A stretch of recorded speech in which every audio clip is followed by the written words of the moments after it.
Yeah, doing the showdown here today, by the way.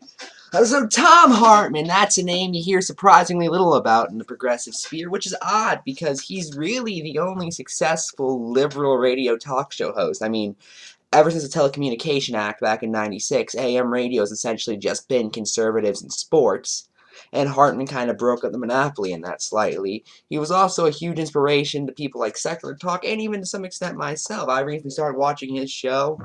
I think it's really good. I also, because I like the show so much, picked up one of his novels a while back. This is his 2005 book, Screwed. The link to the Amazon page for it will be below.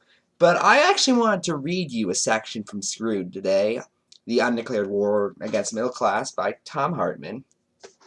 Specifically one that starts on page 51. It's from chapter 2, How We the People Create the Middle Class.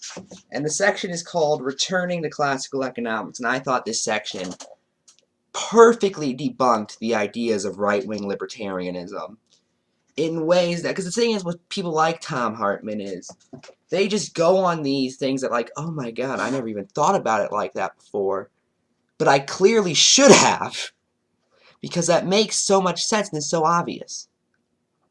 And it's really amazing to watch. A link to his YouTube channel where you can watch segments from his radio show will also be below. Again, I think it's amazing. But okay, here's the actual section. Ronald Reagan's favorite punchline was, I've always felt the 9 most terrifying words in the English language are, I'm from the government and I'm here to help. Sure, it's easy to laugh along and think that government is bad until you need government. Until you've been taken advantage of and want to use government court systems, or you get old and sick and need Medicare, or your house catches on fire and you'd like that local fire department to come by and put it out. And of course, the libertarian response to that would just be, oh, we'll just privatize it. Yeah, how's that private health insurance working out for you right now? The individual mandate was just repealed. It still ain't getting better. You know? Oh, we're going to privatize courts. Just hope the guy who screwed you wasn't a giant corporation. Screwed. And they could bribe the courts. Oh, we'll have private firefighters. Just hope your house, all the money in your house didn't get burnt up in the fire. Oh, or we'll do a homeowners association, which is totally different from taxes, by the way. I should really be more reading and less doing the comments because we're 3 minutes into the video and I've just gotten like 2 paragraphs in. Reagan often used to say that the government is stealing your money. The cons love that mantra. It's your money.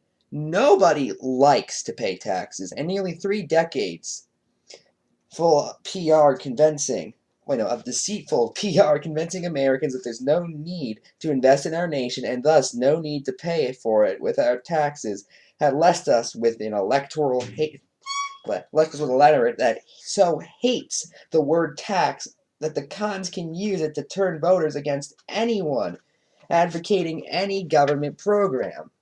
Of course, what they didn't tell you, and what Thom has actually pointed out on occasion, is that, people like Ronald Reagan and George W. Bush and Donald Trump, they typically start raising taxes on the lower and middle classes.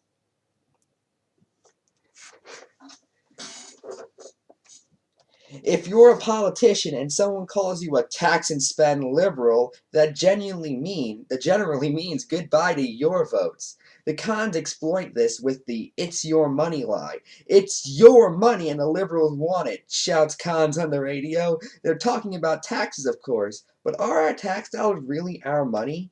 If I walk into a 7-Eleven store with $1 in my pocket and say, gee, I'd really like to buy that Hershey bar, and if I open it, but if I tear it open and take a bite out of it, the Hershey bar now belongs to me. And that dollar belongs to the 7-Eleven. Even though it's still in my pocket, it's pretty simple. As soon as I use the candy bar, I'd entered into an agreement to pay for it. It's a form of contract, even though I've never signed anything with a conceivable store in my store in my life. It's not my money anymore, even though it's still in my pocket once I take possession of the candy bar. Again, that's the thing that libertarians never actually tell you about, by the way. They always want to complain about how taxation is theft, yet they use taxpayer-funded programs. You know, and that's the funny thing. They say the state can't create innovation. Well, you're probably watching this video on a computer. Computers were created by government. The internet, which I used to upload this video, was created by government and moved to the private sector over time. The original purpose of the internet when it was first created in the 1950s, I think it was 50s, it might have been 60s, was for communication in case the Cold War got really bad. Yeah, they never tell you about that part. You know, I'd say several of the weapons we've created are pretty innovative. The atom bomb is pretty innovative. Just saying. Okay. We make an agreement by staying in this country that we will live by its rules. I get up in the morning and the lights come on because my government is regulating the local utility for both safety and reliability. FDR had to force electric utilities to serve many communities, thus the Rural Electrification Administration. I open the tap to brush my teeth, and the water is pure because my government has purified it and delivered it to me from miles away in a safe fashion. The toothpaste I use isn't poisonous because the government passed laws that make it possible for aggravated consumers to sue if they are harmed. And by the way, some libertarians probably going to talk about privatizing the FDA. Well, go over to the supplement market then. If you genuinely think that private entities are better regulators than government, I want you to only get your medicine through supplements from now on. They're almost completely unregulated. The only thing they have to put on labels is information that they're unregulated. And a lot of times, there are lies in what they contain.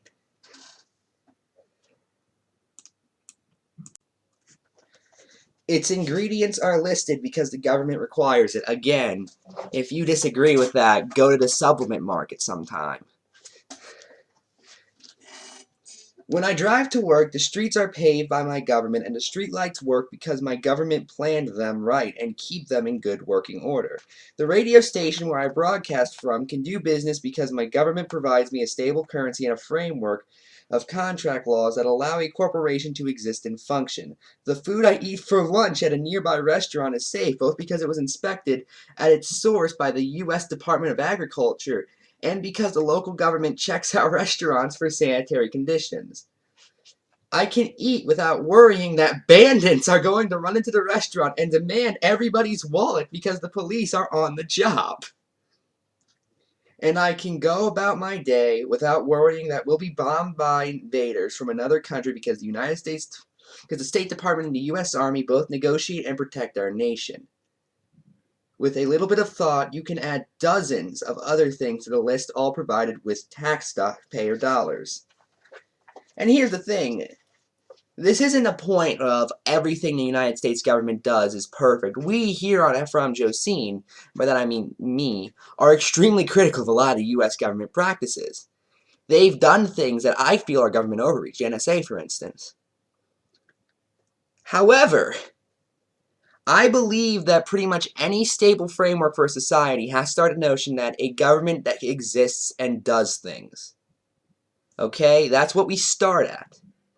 Now, we can talk about how much they do, what powers they have, etc. However, if you don't start the principle of a government exists and that government does things, I don't take you seriously as a person. That's when I see anarcho-capitalists just going, oh man, no, everything's gonna be privatized. Well, hope the bandits don't come. Oh, but we'll have, like, private security, man. Okay, well, what if a restaurant is starting up and can't afford it? Oh man, I don't know. I don't know why anarcho-capitalists sound like stoners to me. Living in this society and using these services is like picking up and biting into the Hershey bar at the 7-Eleven. I've agreed to pay for them because I live here and use them. The form of my agreement is called taxes. Therefore, the money from my paycheck that goes to pay my taxes is not my money. It's the money I owe to cover the cost associated with things I use each and every day. To suggest it is my money is to spit in the face of our founders, to suggest that somehow each of us is above, is separate from the social contract we've agreed to by living in this great nation. And it's really the funny thing, because when libertarians say taxation is theft, what they're essentially saying is living fees are theft. Well, okay, why is taxation theft, but rent is not theft? For instance. I don't know.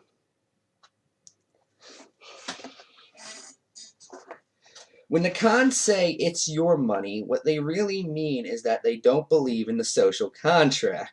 They don't believe in paying for services that we use every day or in taking care of the poor and the sick and the elderly who can't take care of themselves. They are anti-American, anti-democracy, anti-Christian, which I don't even fully agree with that point. I don't agree with bringing that point up, by the way, but that's just me. And anti-Jewish and anti-every other major religion zealots. They are a danger to our democracy and our country. And I like that because it just goes out and downright says it. No, you're a danger at that point.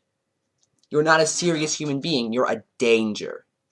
And people like Adam Kosvek and Rand Paul and Gary Johnson and all of them who just sit there and go, I want small government, don't actually think about what that would cause realistically. Progressive taxation has a long history. Jefferson advocated for progressive taxation in his letters to James Madison back in 1784, almost had 19 there, and 1785.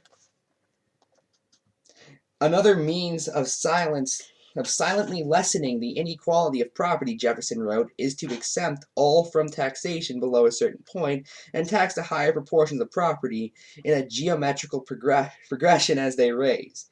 In short, Jefferson said taxes should be proportional to what may be annually spared by the individual. I'm having trouble talking today. And that's the thing, they always say, oh, flat tax is what's constitutionally required. Oh, no, we gotta have a flat tax, you know? The guy making $20,000 a year and the guy making $100 billion a year, which some people like Jeff Bezos actually does, by the way. No, they should just pay the exact same rate in taxes. Well, no, at that point, it's a regressive tax. Because it's disproportionately affecting one group of people over the other. Someone making 10 grand a year maybe can't afford to pay 20%. Somebody making $100 billion a year can afford to pay much, much more. But the cons who, since the days when John Adams called working people the rabble, fought back. A true middle class represents a threat to the American aristocrats and pseudo-aristocrats because a middle class will always create a democracy. The cons would have to give up some of their power, and some of the higher ends of their wealth might be redistributed. The horror of horrors for schools, parks, libraries, and other things that support a healthy middle-class society, but not necessarily the rich who live in a parallel but separate world. When today's cons make tax a dirty word, they are really saying they don't care if the middle class gets screwed. As President Reagan cut the top tax rate for billionaires from 70% to 28%, while effectively raising taxes on working people via the payroll tax. He had insult to injury by allowing inflation to increase a whole range of taxes, sales tax, property tax, vehicle license fees, and so on working people. Following in this transaction, the Bush Jr. administration gave, in its first 4 years, tax cuts totaling almost $500 billion to the best-off 1% of Americans. Even as taxes on the rich go down, they've gone up on the middle class, in part because they've gone down for the rich, and someone has to pay the cost of all the commons we use. If you made $75,000 a year in 2001, you only saw a $350 tax cut from the federal government. In 2005, 80% of what Americans got, only 32% of total tax cut pie. That means the wealthiest 20% of Americans got 68% of the money that the government was giving back to the people.